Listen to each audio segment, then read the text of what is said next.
ঈশ্বরচন্দ্র বিদ্যাসাগরের নারী শিক্ষার স্বপ্নকে পাথেয় করে রাজ্যের নারী শিক্ষা ক্ষমতায়ন ও সুরক্ষার রোডম্যাপ ঘোষণা করেছেন মুখ্যমন্ত্রী শুভেন্দু অধিকারী। কন্যারত্ন দিবসের বিশেষ অনুষ্ঠান থেকে তিনি স্পষ্ট জানিয়ে দিয়েছেন, অর্থ যেন কোনোভাবেই ছাত্রীদের পড়াশোনার পথে বাধা হয়ে না দাঁড়ায়।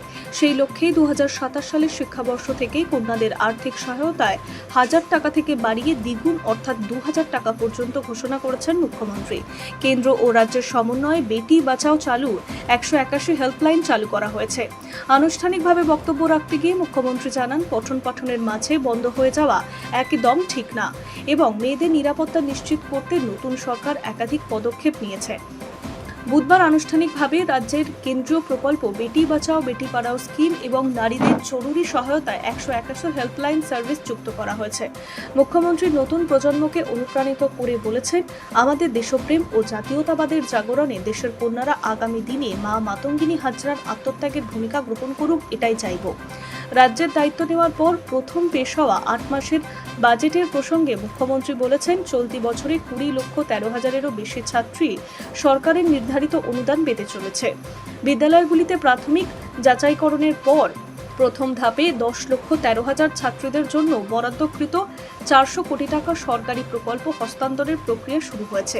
বাকি স্কুলগুলি থেকে দ্রুত নথিপত্র এলে তাদের টাকাও ব্যাংক অ্যাকাউন্টে পৌঁছে যাবে।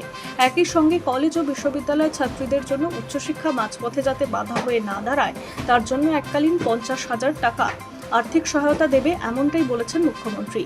বিদেশে উচ্চশিক্ষা ও ডাক্তারি পড়ার জন্য 100 কোটির স্বামী বিবেকানন্দ তহবিল মেধাবী পড়ুয়াদের জন্য একগুচ্ছ নয়া দিশা দেখিয়েছেন মুখ্যমন্ত্রী।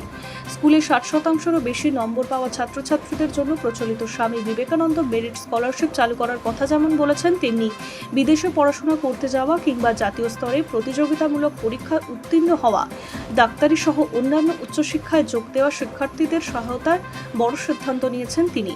স্বামী বিবেকানন্দর নামে 100 কোটির একটি সম্পূর্ণ পৃথক তহবিল গঠন করার কথা ঘোষণা করেছেন তিনি।